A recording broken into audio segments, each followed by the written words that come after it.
Breaking news! Naku po mga kababayan, nakakagulat. Pulong Duterte, may pasabog. Sumugod sa ICC. Nataranta ang mga judges. Halaka, may balita pong good news. Magugulat talaga kayo mga kababayan. PRRD, makakalaya na. Hala, may patanong makakalaya na ba? Bakit may pasabog si Pulong? Nagulat din ang palasyo dito at nagkawindang-windang ang mga tangalista, bobolista at mga bayagan na loyalista.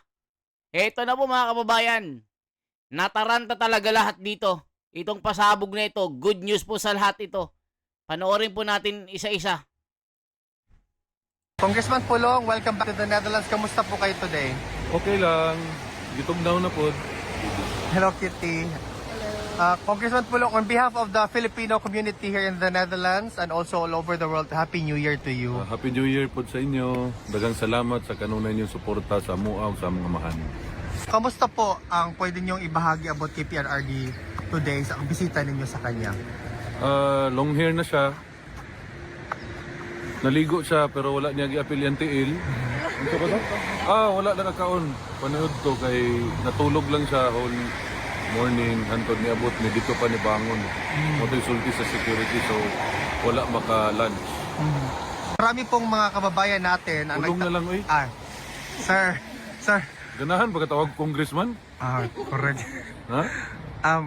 Sir Paulo, marami pong mga kababayan natin nagtatanong kasi nag-snow ngayon dito sa Netherlands. Kamusta po daw si PRRD sa lamig, sir? Wala man, okay man ang temperature sa sulod. Okay. Kontrolado man ang temperature na may mga heater po ang ilang mga kwarto. Pati lang itlog may heater. Kamusta yung ano mo, sir? Kamusta yung adjustment mo sa weather from tropical weather to... Ay, anad na ni sa Davao. Mga taga Davao, bugnaon ba kami? Di ba? Bugnaw, maging Davao. Sila rin may init. Correct. Hit pa more.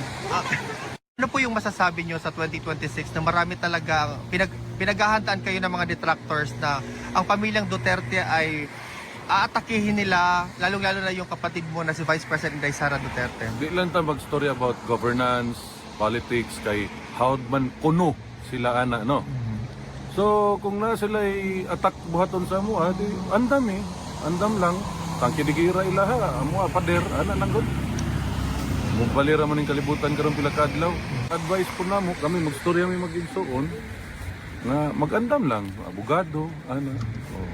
Di man gud lisod kayo banggaon magstorya ta about governance in which klaro man kayo nga nila kanang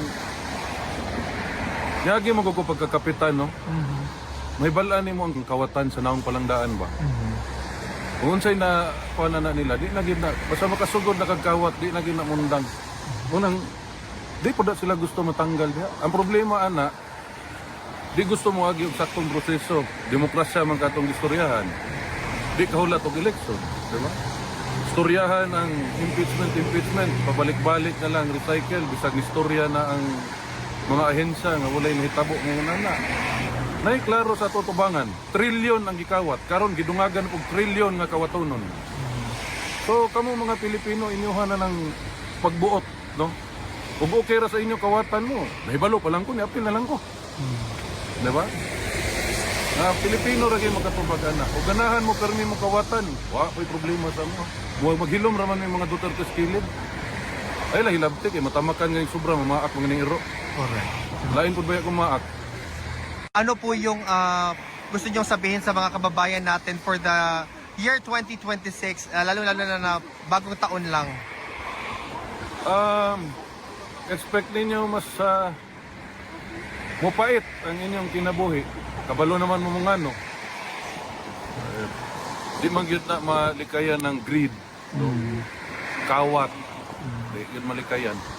Bisag unsa yung tanaw, wa pagani ninyo na gihalongkat ng accounts committee sa Congress ug sa Senate. Halongkat ta ninyo na makita ninyo diha tanan. Kung asa ang isa pa ka corruption diha sa mga amot sa tawag na. Pulong na lay tawag sa ito tawag ang congressman. Kaulaw. Damay patani. Pero mga taga Davao, basta ako mo serbisyo lang ko sa inyo ha. Ayan na mong tuwa ng mga storya-storya nga, wala gasulod sa HOR. So, ibuhaton ako dito kay committee. Ano to Libiste, gusto mo kontratong budget? Wa ganit tagda sa naglingkod na speaker. Ayan mong tuwa na ilahang mga pakyot-kyot ng mga... Ano kasi tawagan na nila, di na... Ayan mga kababayan, at ito nga ang pasabog ni Pulong Duterte na itong mga bangagan, pinklawan at mga bobolista, lokalista, tangalista, nagsama-sama na mga kababayan ko na gusto nilang ipa-impeach nga itong si BP Sara Duterte. Nako po mga kababayan ko, we stand with you, Kong Pulong Duterte. Napakaganda po ng serbisyo ng opisina nyo. Madali lang humingi ng assistance. Samantalang dito, kay Bangag walang kwenta. Nako po mga kababayan. Mabuhay ang mga sumusuporta kay PRRD. Nasa una proud me sa Philippines during ni Tatay Digong karon kapait. Pailad panoog susab. Duterte pa din kami. Dating loyalista, ngayon hindi na. Ayaw ko na ng bangagista. Nako po mga kababayan. ICC International Court, corrupt. Pinopundahan ni bangagista, halaka. Ayan mga kababayan ko, ang tindi ng mga pasabog na ito. ICC judges are wanted now by Russian government in response by Putin's warrant of arrest by ICC judge. ICC is the most corrupt organization in the world. Accept bribes from Marcos admin. ICC representative came to Philippines to accept the money. Alaka. Totoo kaya ito? ICC representatives came to the Philippines to accept the money. Nako po. Grabe ito.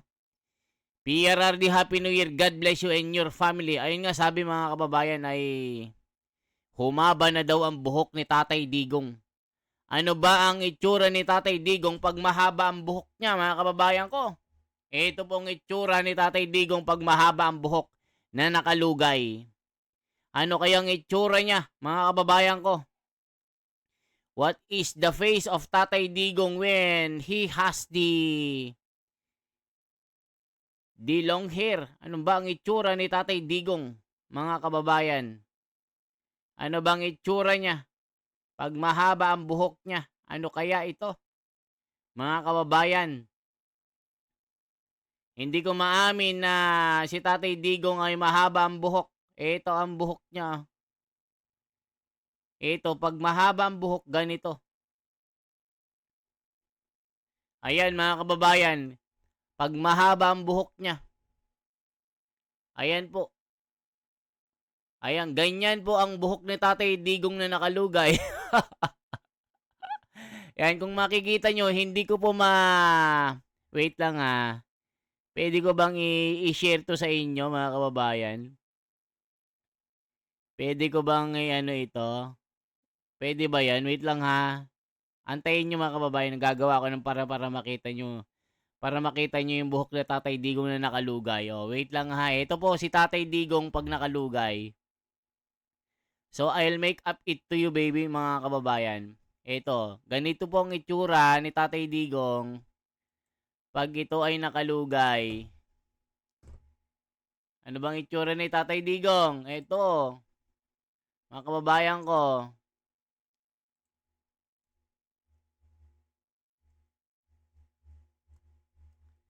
Ayan, ito po, ganito po ang kanyang buhok. Ayan, ipakita natin ang kanyang buhok. Ano bang itsura ni Tatay Digong pag long hair na? Kasi sabi nila long hair eh. So we have to imagine that this is the hair of Tatay Digong now, ha? Even is just is just only AI. Check natin. PRRD. Long hair. Long. Ayan. PRRD long hair. PRRD. Saan na yun?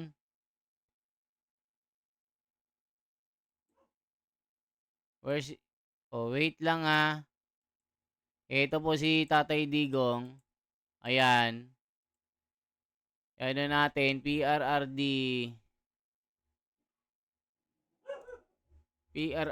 long hair. Ayan. Ano natin. Ito. So, para ma-imagine nyo, ano bang itsura ni Tatay Digong? Long hair. PRD long hair.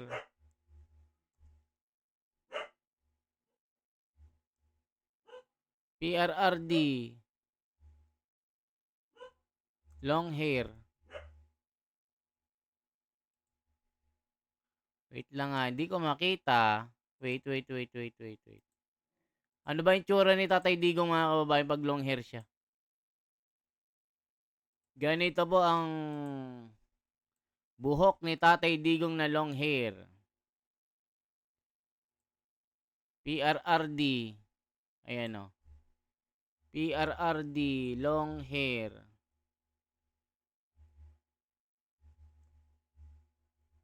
Ayan, check na natin. Ba't wala yun? Yung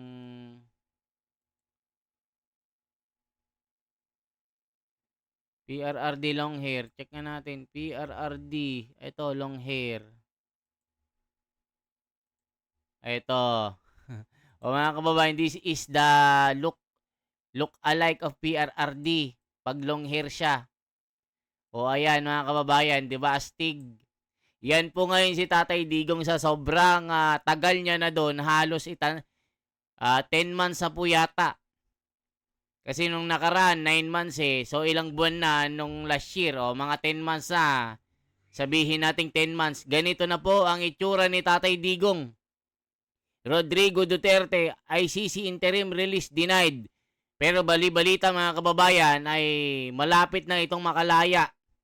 Abangan po natin dahil itong ICC na ito ay malapit nang yumuko at madurog ni Donald Trump kung anong ginawa kay PRRD. Kita nyo naman na sampulan ng Venezuela na narco state. Bali-balita, maaari daw, maaari lang ha, ito ay sinasabi nila, bali-balita, na ang Pilipinas ay parang Venezuela daw. Na anytime, pwede pong, sabi nila ha, baka magaya daw si BBM gaya kay Maduro dahil po sa usapin ng cocaine. Yan sinasabi nila ha, hindi tayo ang nagsasabi. So yan ang itsura ni Tatay Digong mga kababayan. So ano sinasabi ng mga komento dito? Ito po, magugulat kayo. Magiging ermitanyo si President Duterte at isa ito sa kanyang misyon sa buhay upang maisiwalat ang mga sindikato sa droga na ang mga ICC judges ay protector sa iba't ibang bansa. Alaka. ICC for sale now, subject of sanction not serving well. Lako. God bless you PRRD, God is on your side. Ang swerte talaga ni Tatay Digong sa mga anak niya kasi halos silang lahat maisog ba. 2 girls and 2 boys. Di ba pwede magpa-haircut si Tatay Digong? God bless you PRRD, Sir Pulong, Duterte Kitty. Ingat lagi. God bless po. Basta kami, buong pamilya, kaso solid support forever. Ayaw ko nga ng bangagista, halaka. Mga kababayan ko. Matindi po ito. Duterte pa rin. Ayan mga kababayan ko. Dapat ikulong dyan si Ngagba. Parang Maduro lang. Nako po mga kababayan ko. Duterte ako forever. Ayaw ko ng bangagista at tangalista at bobolista. God bless Kong Pulong and Miss Kitty. Ayan mga kababayan. Grabe ang mga pasabog na ito. I-check na natin yung ibang pasabog nila. BP Sara impeachment. Ito yung sinasabi nila na pinag-uusapan. Gusto nilang ipa-impeach si Sara Duterte. Kung ano-anong mga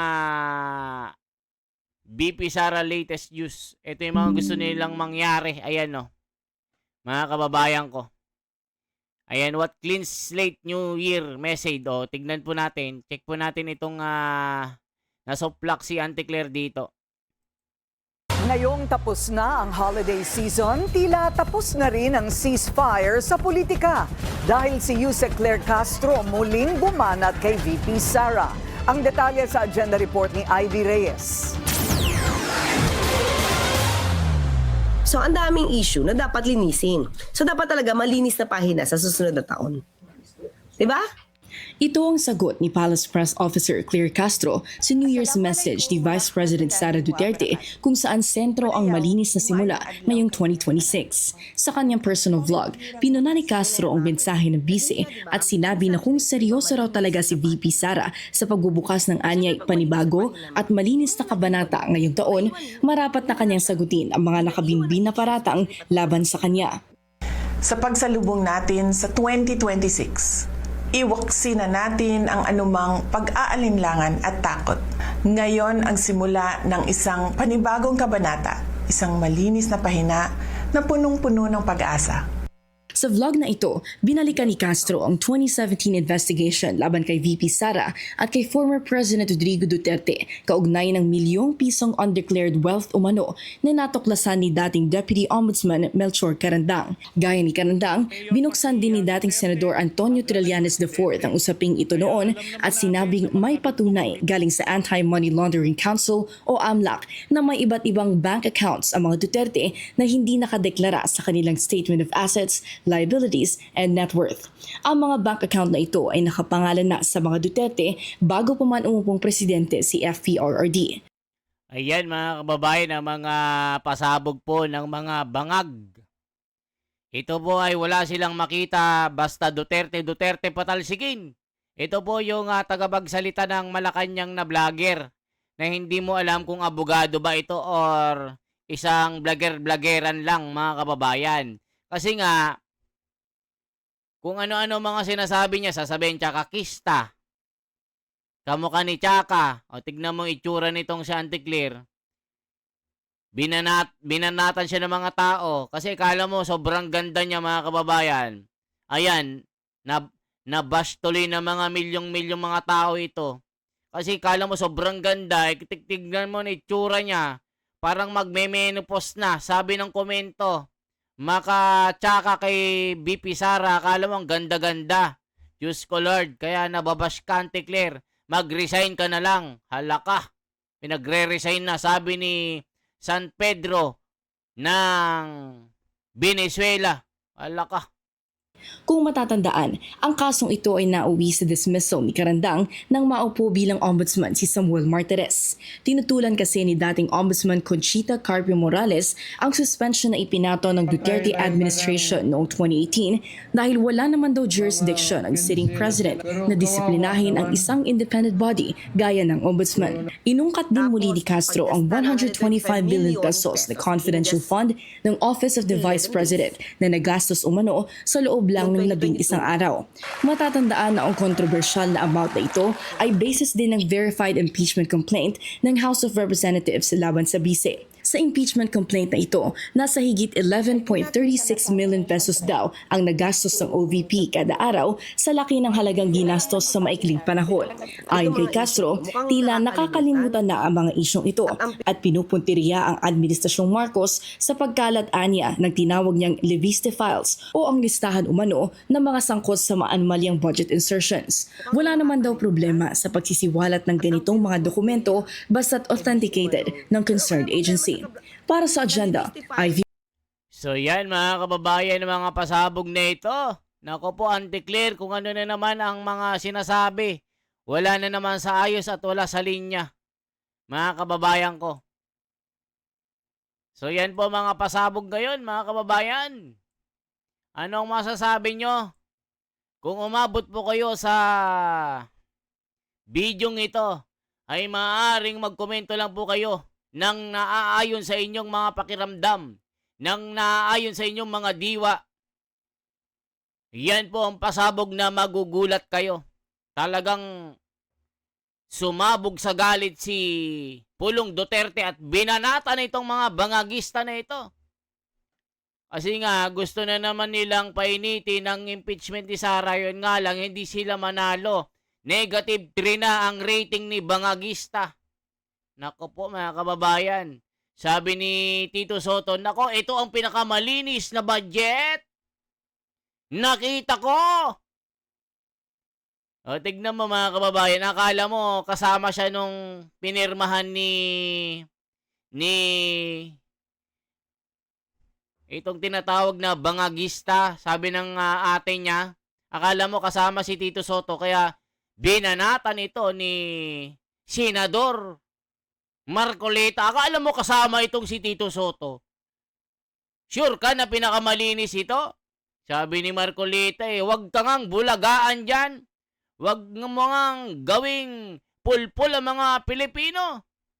Yun ang sabi ni Marcoleta. Sa mga komento lang ha.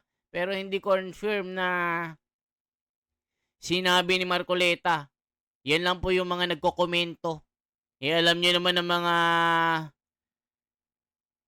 kababayan natin, pag nagalit talaga, walang preno-preno. Bangagista kung bangagista ito Ganun po.